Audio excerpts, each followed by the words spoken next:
when you're perceiving,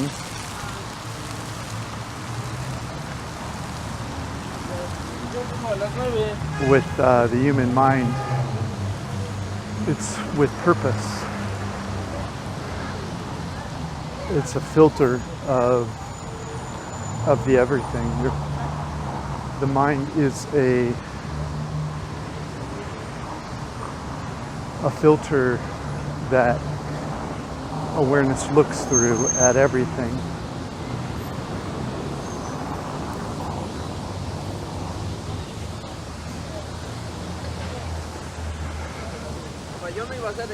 And you'll recognize it because it feels like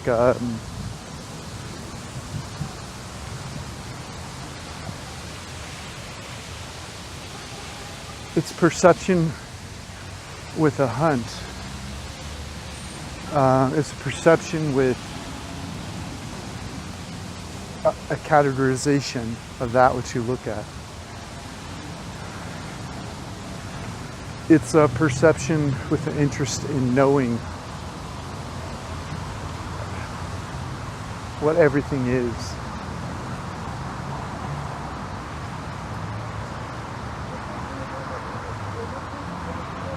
And it can be passive. It can be a passive knowing, like when it can be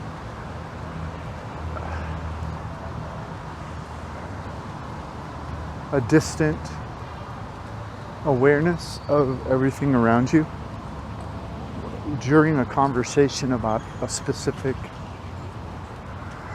subject matter happening in your head. And so most of the attention's on that problem that's being solved or that concern you have. And yet you still, the eyes are scanning your horizon while you think about that, almost without your awareness. Is there danger around me?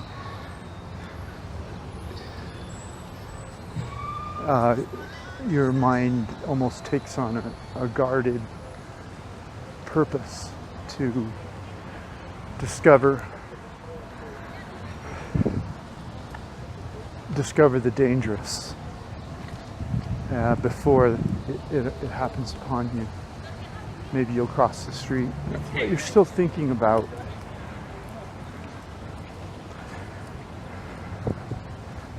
the three things this day that are troubling you.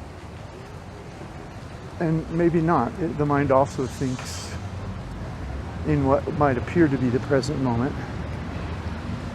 which is a more intent focus on everything around you, where you're labeling everything around you.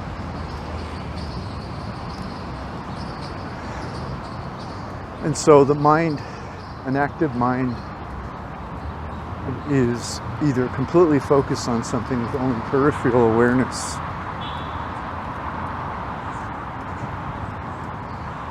of your environment as it unfolds moment by moment, or the mind can also be an intense focus on the environment around you.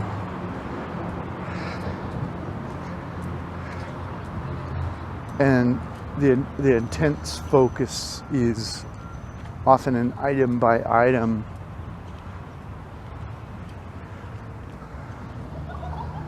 object identification, scanning, looking for the thing that maybe, is there anything unknown? Is everything around me known? Is the danger level known? Is there any unknowns around me? And when you see something unknown, maybe you focus on it, determine whether or not there's a danger level to it at all, and if so, move away from it. And that's a deep environmental concentration.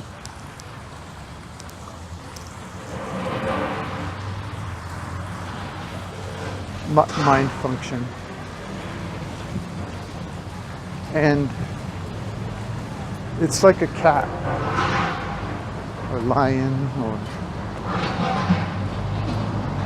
it's focused on the subject of focus with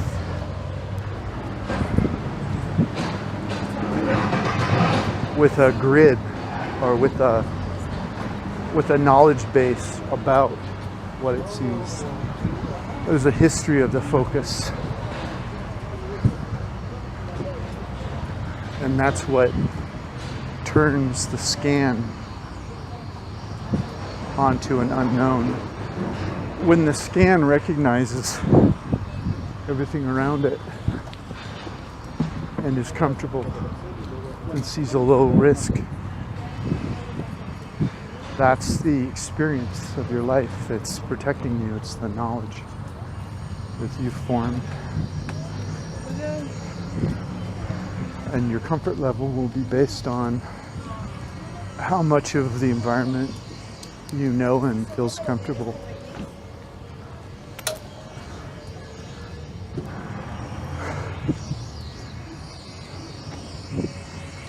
And then, so in the perception, there is an I. And the I is the knowledge base. And that's the human condition. That many, maybe most, if not all, this is the human condition of living. And it's normal. The mind's job is to protect you, and that's what it does. And so you're the lion, you're about to pounce immediately on information around you. And when something appears unknown or dangerous, you could feel adrenaline rising to try to wake you up to fight or flee. And that doesn't happen that often in many parts of the world, because everything is fairly copacetic. And depending on your environment, whether you're new to it or you've been there your whole life, and depending on the social environment that you're living in, how often the adrenaline rises varies.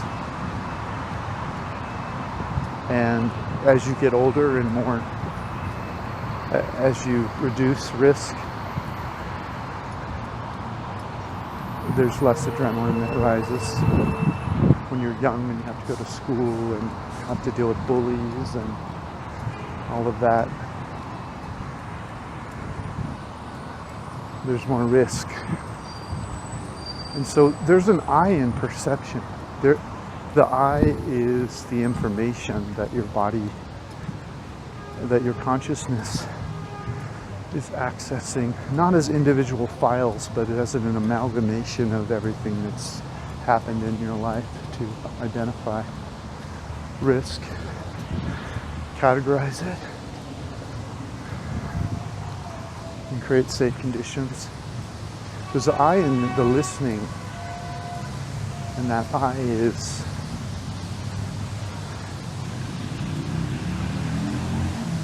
the I has an intensity to it that varies based on risk, from boredom to abject fear. It can also be manifested as anxiety. And in the all pain from being a human arises in this I. This identity, this attachment of your consciousness to this risk evaluation and all of the things going on in your life with you and your family and loved ones, and the perception of danger or risk. All of the pain of being a human exists in that.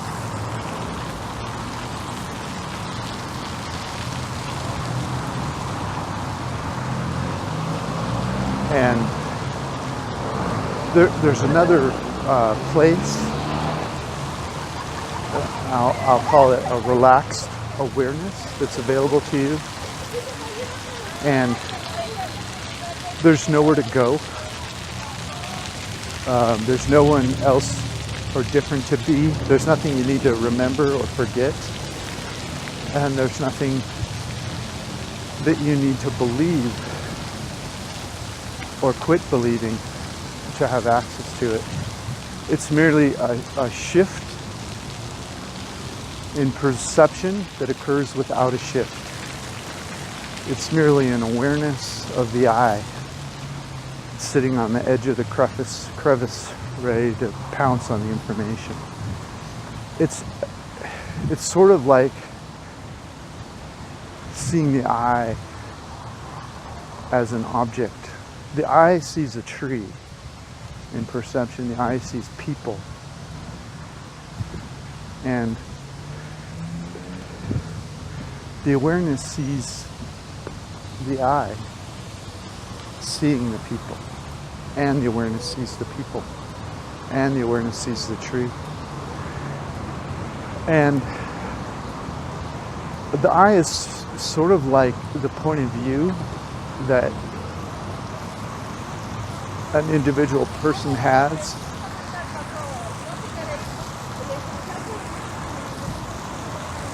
that accumulates beliefs and information throughout life, trying to steer you away from trouble.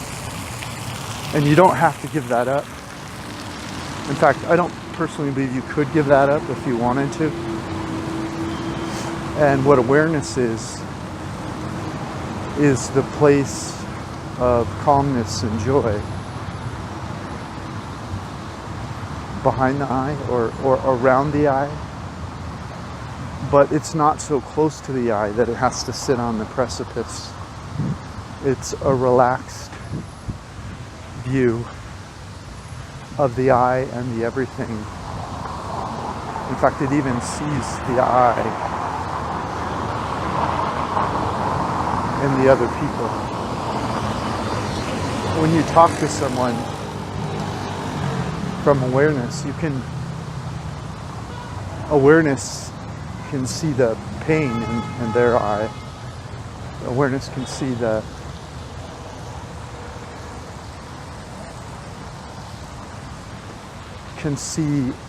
forgive the term, but can see the jail that the other eye is in.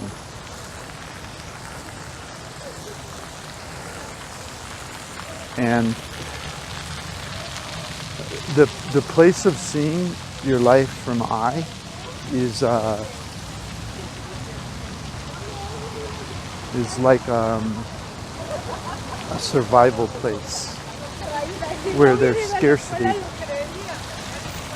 and fear of missed opportunity. The reason you're on the edge of your seat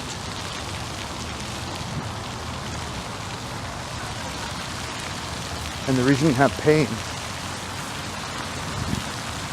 is because there's this idea that if you concentrate harder, there's this belief you have that if you concentrate harder and get up onto the edge of your seat and observe everything all at once with a position of knowledge to try to categorize and make sense of, that you can win.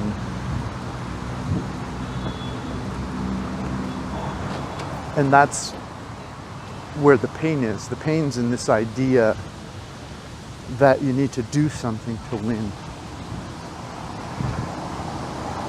When in fact that's a form of constricted consciousness.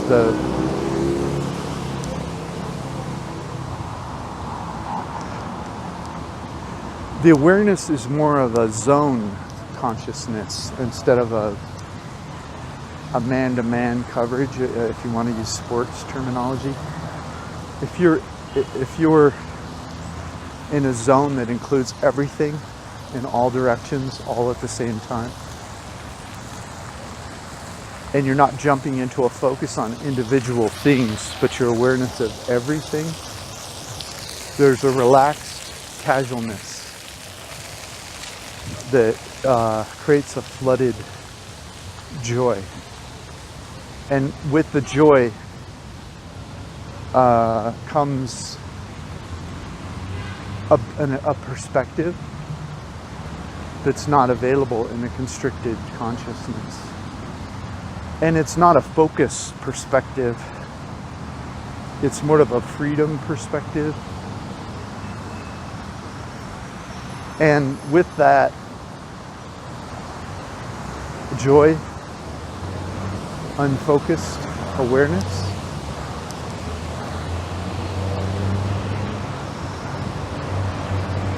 comes an ability to see everything in perspective without focusing on anything. And it's like it's a relaxed ability to be in your life and in a complete way, in a holistic way, in a joyful way.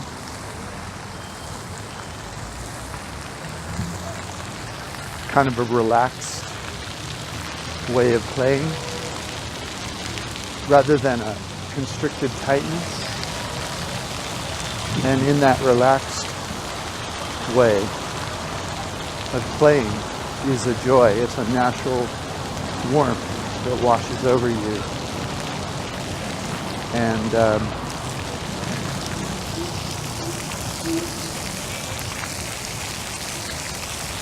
And there's a decision. Decisions still happen. Actions still happen when they happen. But they have a natural arrival to them instead of a constricted, forced. Time, limited intensity with its commensurate pain. It's more of a relaxed arrival.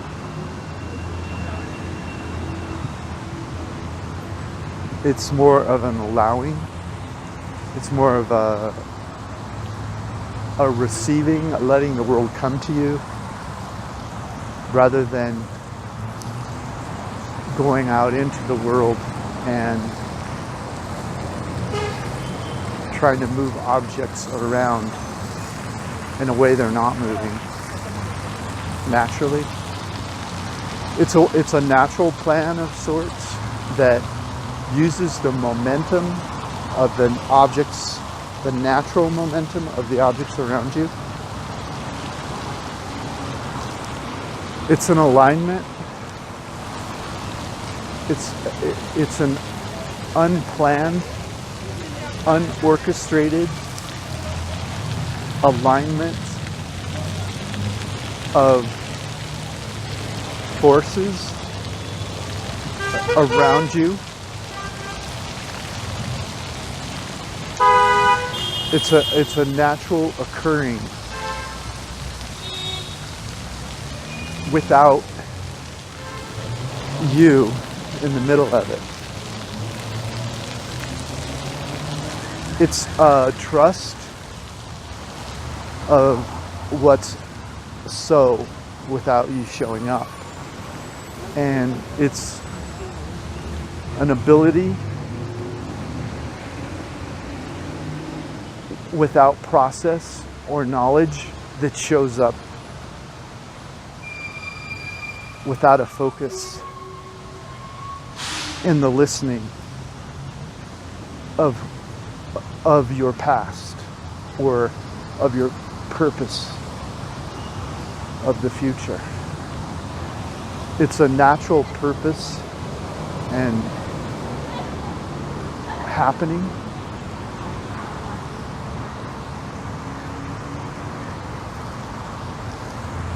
of objects around you that doesn't require any sort of conspiracy on your part. It's more like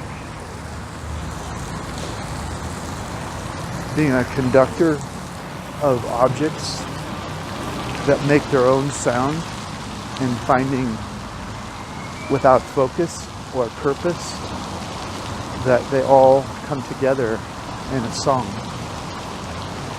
And it's a trust. It's a trust that occurs because there's no fear of your point of view trying to move them in an unnatural way. And so none of what I just said is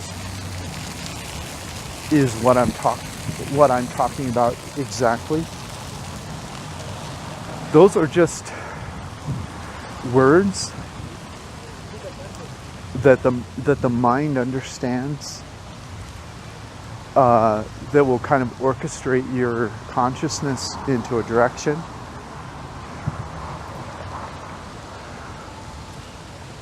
That your mind can relax a little bit in and begin to live in that holistic awareness in a more relaxed way.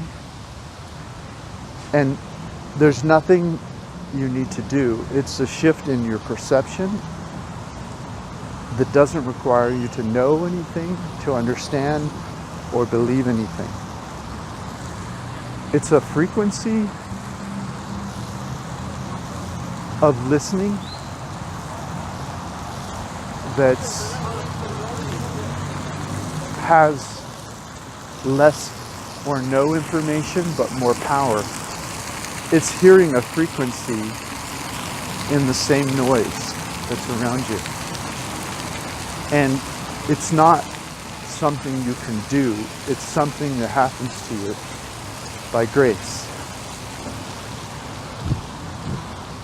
Because you took your hands off the steering wheel for a moment.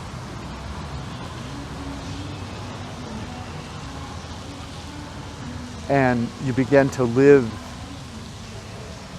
in the universe, for lack of a better word. You begin to live in the trees around you and the ground under your feet and the animals around you.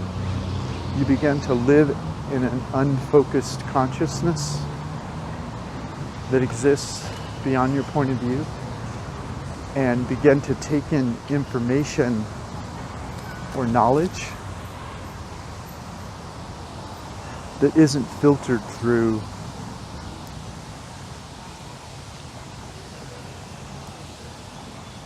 the limited set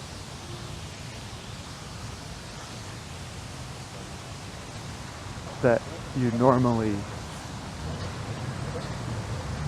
historically, have listened to when you've made decisions.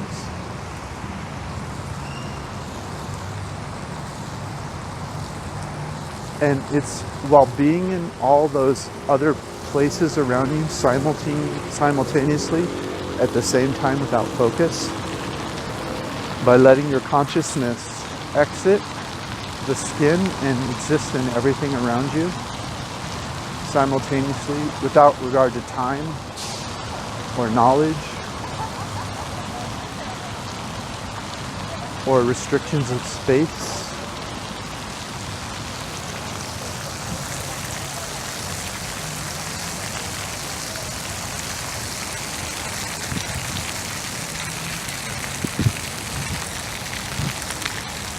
You, not as you, but you as awareness itself,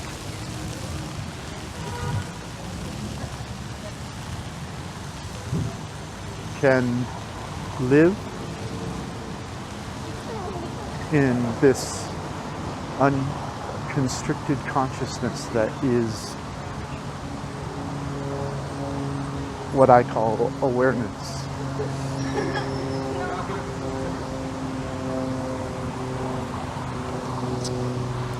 This is Dan from Vagabond Buddha.